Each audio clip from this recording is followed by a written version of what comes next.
Bismillahirrahmanirrahim. Assalamualaikum warahmatullahi wabarakatuh.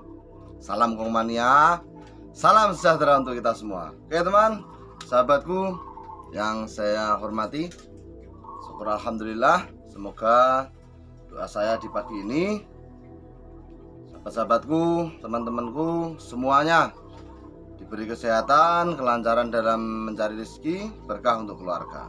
Ya, untuk teman-teman semuanya semoga dalam lindungan Allah Subhanahu wa taala. Oke, di pagi hari ini saya mau membahas menyikapi ketakutan kita ketika memelihara perkutut, ya.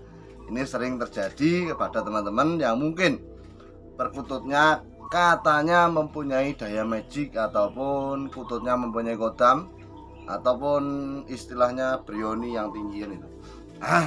Sebelum saya lanjutkan cerita saya, trik saya, yang baru nonton video saya jangan lupa like ya, subscribe, nyalakan lonceng ya, supaya Anda tahu terus pemberitahuan tentang video-video terbaru saya.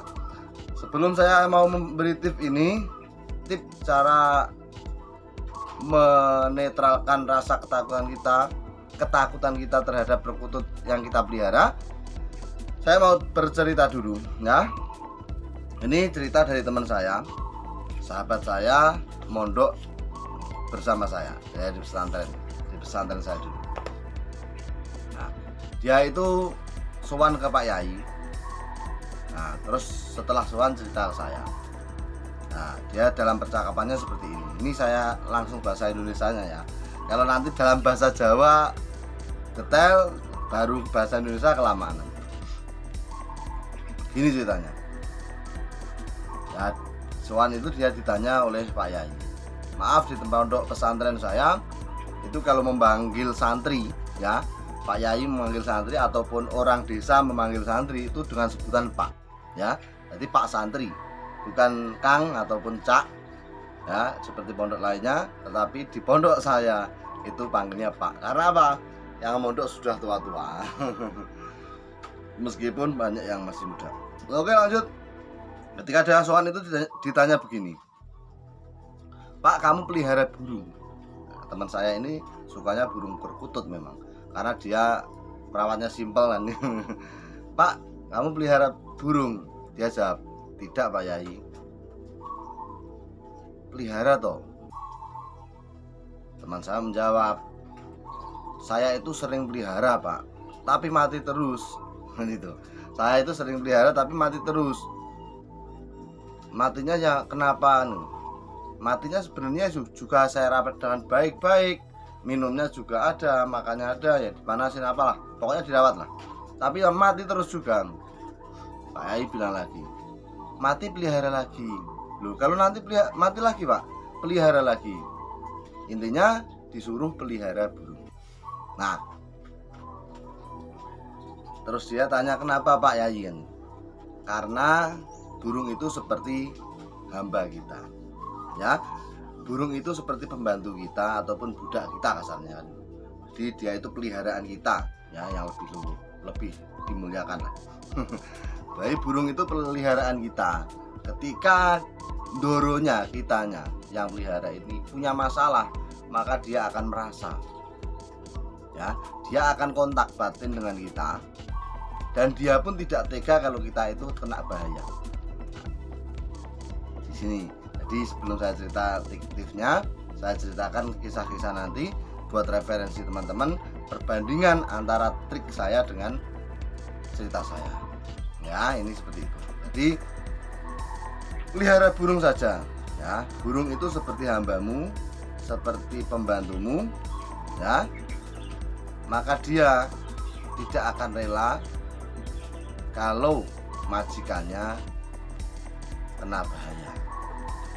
Nah, ini resepnya pelihara burung. Jadi kalau mulai dari sekarang niatkan memelihara burung itu sebagai pagaran rumah ya, untuk daya tampang, daya apa?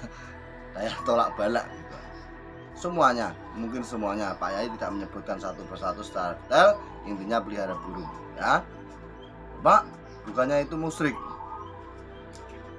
Ini loh teman, jadi musyrik itu sangat luas dan detail sekali pemahamannya ya. Syirik itu seperti apa? Seperti batu hitam, seperti semut hitam di atas batu hitam dalam kegelapan. Nah, saya ulang lagi, syirik itu seperti semut hitam di atas batu hitam di malam hari yang sangat gelap gulita. Ya, jadi jangan sembarangan mengucapkan kata itu untuk menuduh orang lain. Syirik itu, iman dan syirik itu urusannya hati dengan Sang Pencipta, bukan urusan manusia kan itu. Kecuali dia mengutarakan kata-kata yang memang kata-kata itu syirik kan itu. Intinya dia sengaja mengeluarkan kata-kata, sengaja loh ya, mengeluarkan kata-kata untuk keluar dari keimanannya ya. Ini Anda bisa bilang. Tapi kalau cuma kelakuan ya, cuma perilaku ya maaf ya, ataupun yang lainnya ya janganlah, karena si keimanan orang itu bertingkat ya, keimanan orang itu bertingkat. Contohnya seperti ini,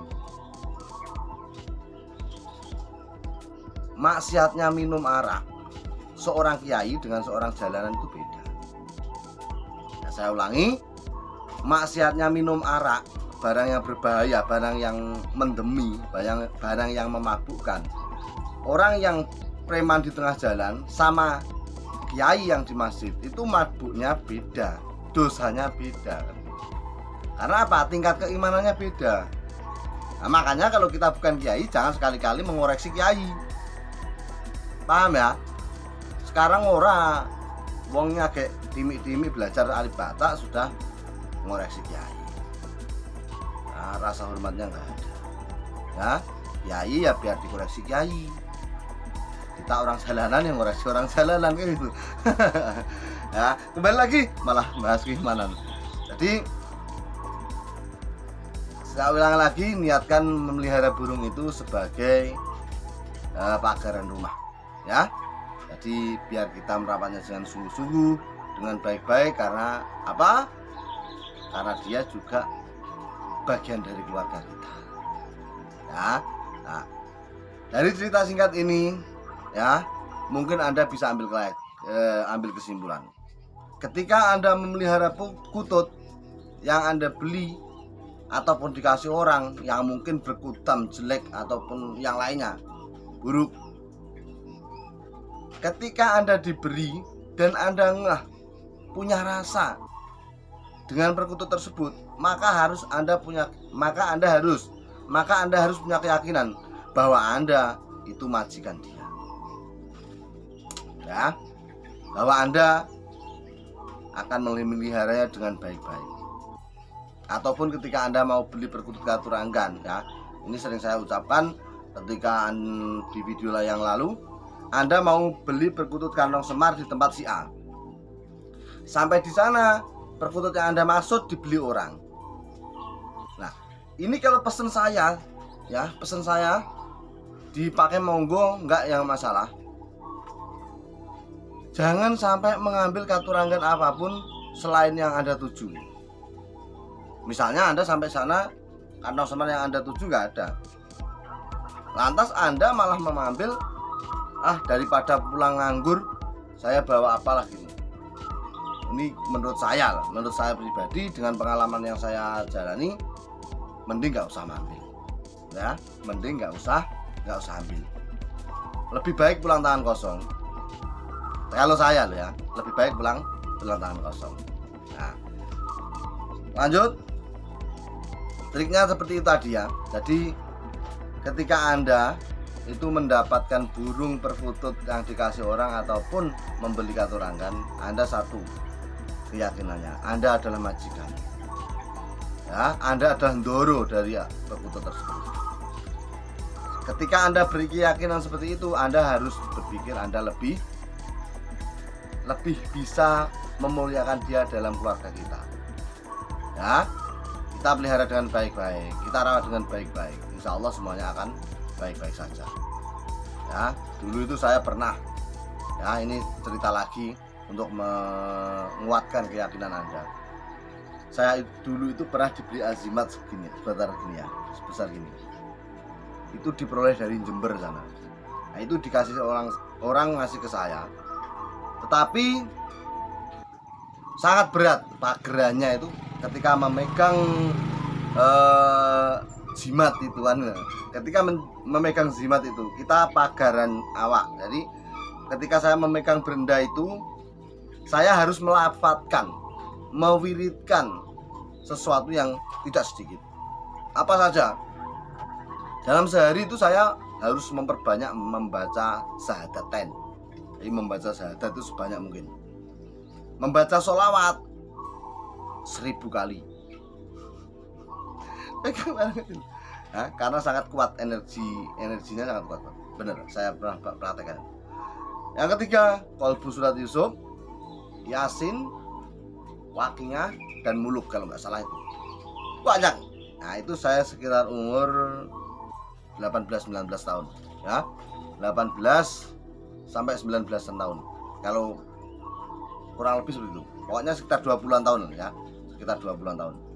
Itu saya baru pulang dari pondok, belum lama gitu. Nah, setelah saya amalkan itu, memang khasiatnya luar biasa. 1 buat kejadukan, 2 buat pelet, sangat luar biasa. Nah, tapi saya pernah praktekkan tapi nggak lama. Cuma ngetes iya, saya putus lagi. Ngetes iya, saya putus lagi. Ternyata memang kuat sekali. Nah, ini saya pegang cuma 3 hari.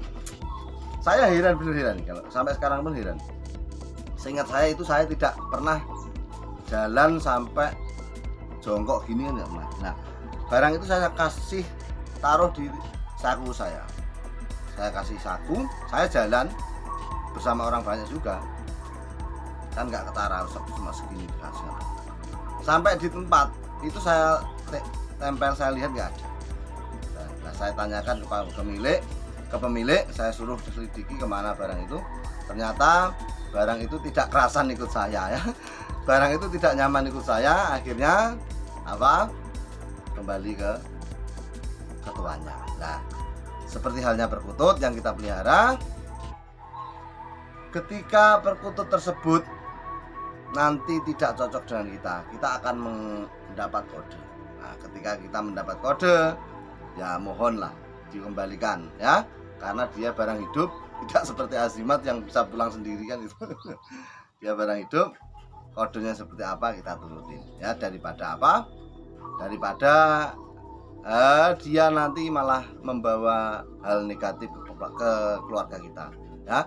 Kita punya pembantu, kalau pembantunya tidak cocok dengan kita, mau apain kan itu ya. Kalau pembantunya memang nggak suka dengan kita, ya kita lepasin kan itu ya. Jangan dipaksa untuk kerja, nanti hasilnya juga nggak akan maksimal ya. Hasilnya nggak akan maksimal, adanya malah menimbulkan gesekan-gesekan energi-energi yang negatif ya. Di perkutut pun seperti itu teman ya. Kita harus rawat dengan baik-baik, insya Allah hasilnya baik-baik ya. Mungkin dari sini sampai sini saya penjelasan saya.